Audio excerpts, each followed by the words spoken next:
Mesdames, Messieurs, bonjour et bienvenue à cet entretien. Nous sommes avec Paul Ella, président de African Revival et président du comité d'organisation des Pan-African Awards. Nous nous sommes rendus à la 3e édition, ici dans la cité capitale politique du Cameroun, à Yaoundé. Paul Ella, bonjour. Bonjour Bachir. Et merci de nous faire l'honneur de vous exprimer sur les antennes de Pan-African Media dans le cadre de cette autre édition, la 3e, Paul Ella. Quand même, on a fait du chemin. On a fait du chemin et mon cher Bachir, vous étiez à l'origine de cette belle aventure qui n'était pas de tout repos et qui n'était pas de toute facilité, mais ne dit-on pas que c'est par l'abnégation que nous atteignons nos objectifs. Et je te remercie, je remercie ta disponibilité depuis le début en 2021.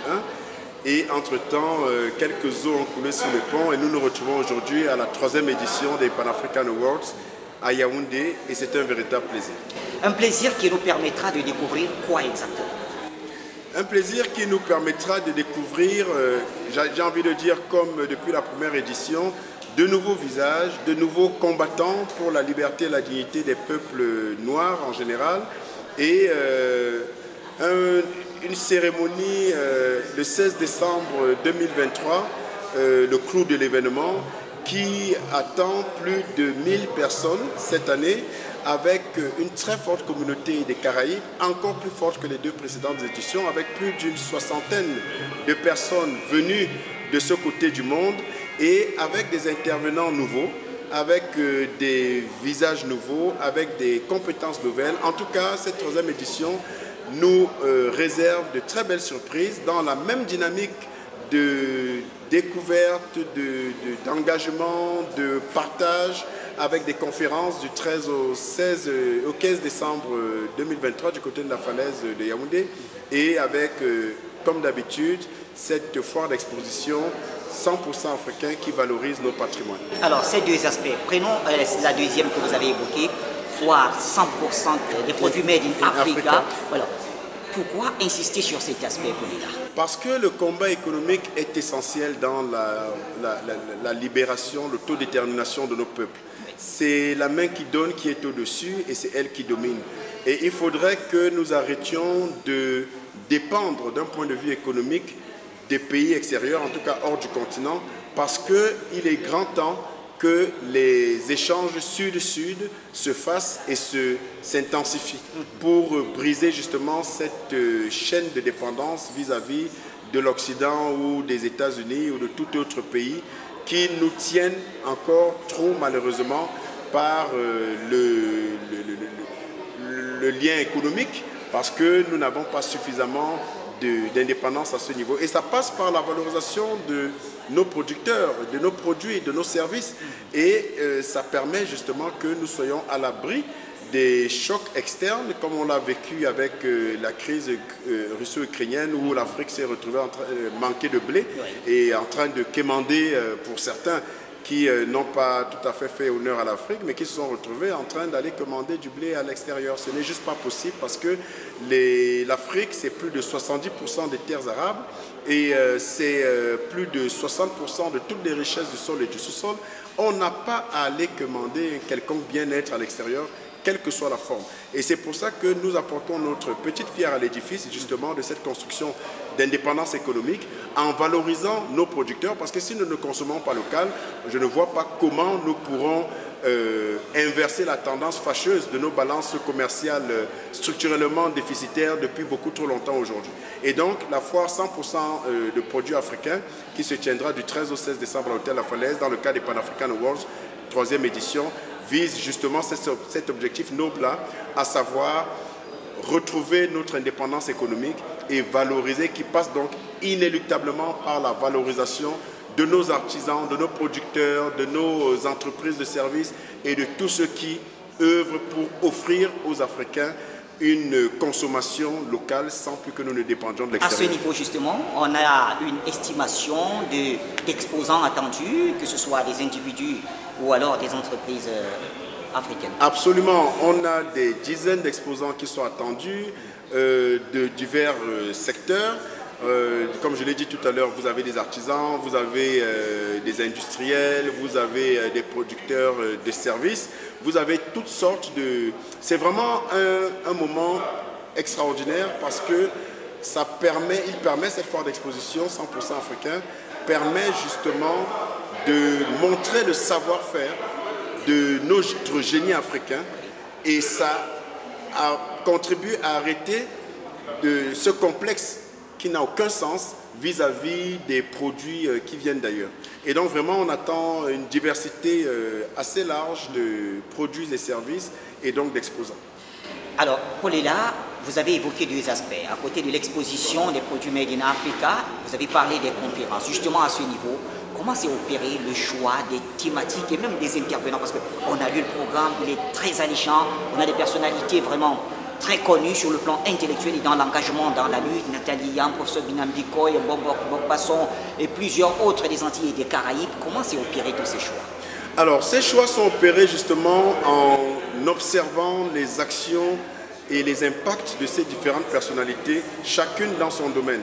Vous avez des écrivains comme Alain Mabankou, le célèbre écrivain Alain Mabankou qui est là. Vous avez parlé de Nathalie Yam, vous avez parlé on peut parler de Bandakani, de Mbobok Bogbasson, Mouazoulou Diabanza qui est là cette année, le professeur Nicolas Agbo qui revient.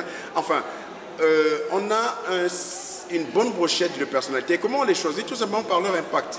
Et chacun d'eux, sans que je ne vous fasse un dessin, parce que vous êtes un homme aguerri et averti de ces questions-là, vous voyez bien que tout ce qu'on a cité, et tout le monde peut le vérifier, sont des personnes qui impactent considérablement d'un point de vue positif la lutte que nous menons. Et donc ils sont de tous ordres, ils sont des économistes, ils sont des écrivains, ils sont des hommes et femmes politiques, ils sont des artistes, des artisans. On attend par exemple cette année le célèbre chanteur Thierry Cam qui nous vient des Caraïbes et qui sera de la partie. Et on a la jeune Tamou Mazama, cette pépite pétrie de talent qui nous vient de Philadelphie aux États-Unis et qui est déjà au Cameroun et qui est une artiste écrivaine complète, accomplie.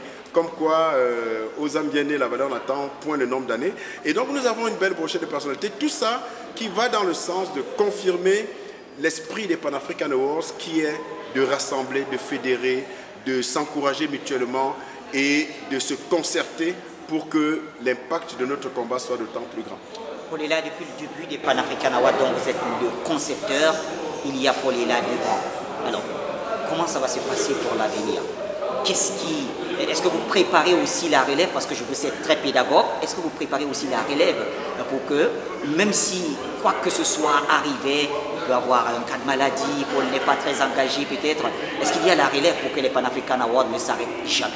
Alors, premièrement, j'insiste sur le fait que je refuse de me mettre en avant comme, par rapport au Pan-African Awards comme étant ma chose. Mais je vous promets, ça ne m'intéresse pas. Oui. Ça ne m'intéresse pas de revendiquer c'est moi. Non, ça ne m'intéresse pas. Ce qui m'intéresse, c'est d'avoir eu la chance d'avoir peut-être cette inspiration de mettre sur pied ce projet. Mais en réalité, je souhaite que ce soit le patrimoine de tous ceux que les Pan-African Awards soient le patrimoine, soit la chose, si on peut parler comme ça, de tous ceux qui, de vous, Bachir, de votre équipe, de tous ceux qui travaillent à l'éveil des consciences et à la renaissance africaine. Tout simplement parce que c'est ça le secret. Ce qui a souvent tué certains aspects de notre combat, c'est nos égos. C'est de mettre en avant notre personnalité, c'est de mettre... Je vous promets, ça ne m'intéresse pas que ce soit Polela. Alors moi, je pense avoir apporté ma petite pierre avec cette idée des Pan-African Awards, comme je le dis souvent, qui ne sont qu'un prétexte en fait pour rassembler et pour rendre plus important cet impact. Mais j'insiste sur le fait que mon souhait le plus ardent, c'est que ce soit la chose de tous.